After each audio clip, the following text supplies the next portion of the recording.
Hey, fellow woodworking and vintage machinery aficionados, it's time for some awesome before and after restoration pictures. The Vintage Machinery Picture Contest ran for 2 weeks, and I received so many great photos from folks across the country. Thanks for participating and sharing your work. As promised, since this is Daddy's workshop at the Carolinas, my daughters did the voting and evaluation of the pictures. And after much downloading, delays, and deliberation, the results are in. So in this video, we'll take a look at some highlights from the contest and announce the winners. Timothy writes, within the past year I've had a lot more free time and started working with wood. And almost exactly like you said in your video, as my woodworking skills grew, I wanted better machines to do the work. But it seemed so far out of reach, with some of the table saws costing several $1,000s. But then I realized how much I loved making these rusted machines shine again. So here's my Delta 10-inch Unisaw that I bought for $200. This was my first restoration, so everything along the whole journey was a learning experience. I loved it and already have some more projects in the works. Awesome. Thanks for sharing, Timothy. That's what it's all about.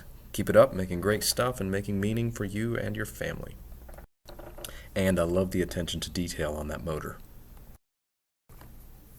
Greg writes, my Unisaw is coming along nicely, though I don't think I'll quite be done before the contest is over. Here are some pics of what I have so far.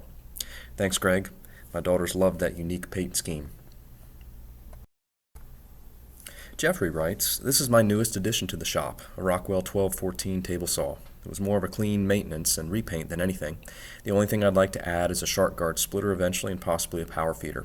Overall, this was an incredibly fun project and will be a great addition to my shop. I've really enjoyed watching your videos and seeing life brought back to all the old equipment. It's a shame some people toss these old iron horses into the scrap pile. Hope to see more videos in the future. Nice work, Jeffrey, and good luck on your bandsaw and pin router projects too. And Juan over at Old Timey Tools sent a nice Delta Unisaw restoration from the old color to a sharp blue. And I love this picture he sent of the hand wheels. Nice job, Juan. Check him out at Old Timey Tools over on Instagram. John writes, here's my Unisaw story. For a 50-year-old saw, it was in remarkably good condition. There was really no rust anywhere. The top and wings were smooth with no rust at all, and the cabinet cleaned up well using degreaser and Scotch-Brite pads. I got perfectly matched oil-based enamel at Sherwin-Williams, and a wire wheel on my drill press worked well to clean up many parts. Working on the saw, I quickly came to appreciate the quality of construction. These saws have earned their reputation. Thanks, John, for sending, and I love the hardwood sacrificial fence. Elegant touch. Daniel writes, I recently retired, and the shop I put together was for me to keep my mind and hands busy during retirement. And I enjoy working with my hands. Here are some pictures of an Oliver 167 wood lathe from 1965. Awesome lathe, Daniel. Thanks for sending this and your other machines as well.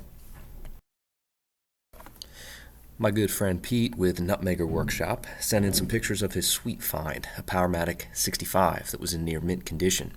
Pete documented the process over at OWWM and has more about the saw on his website, nutmeggerworkshop.com. This is one of the cleanest 65s I've ever seen. So those were some highlights from the contest, and now on to the winners, decided by my daughters.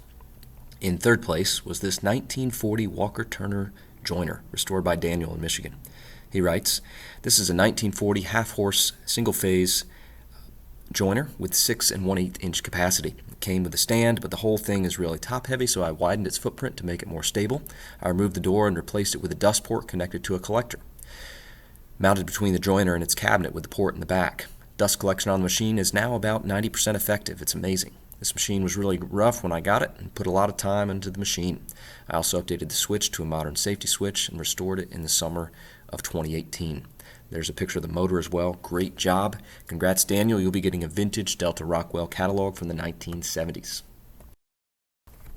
In second place was this Unisaw restored by Mike and painted in Ford tractor blue with a nicely designed outfeed table and side extension table, matching motor cover and matching mobile base. Nicely done, Mike. You'll also be getting a vintage Delta-Rockwell catalog from the 1970s.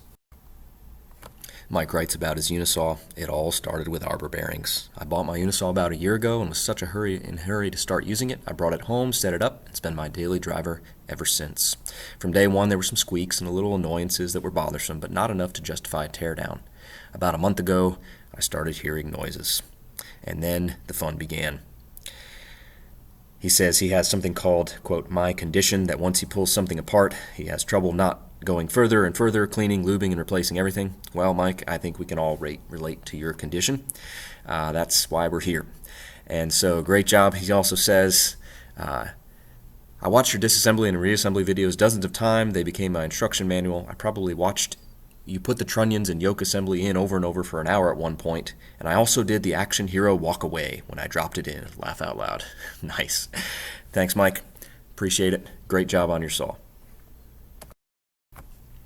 And in first place was this one-of-a-kind pedestal grinder restored by Hunter. This is a 1933 Queen City grinder restored meticulously with great attention to paint detail and run with a VFD. Great paint scheme overall. Great before and after transformation. My daughters liked this one a lot, as they did the other ones as well. It was a hard decision between those top three, but we went with this one due to the attention to detail on the paint job and just the unique item that it was. You'll be getting a product sample pack from Super Clean Hunter. You can see their link in the video description below. Thanks again to all for participating in this contest. That's what this is all about, recovering the skills that are dying and treasuring things made and restored by hand. Be sure to subscribe, hit the like button, and follow us on Facebook and Instagram as well at Daddy's Workshop at the Carolinas. See the links in the video description for more. Thanks again.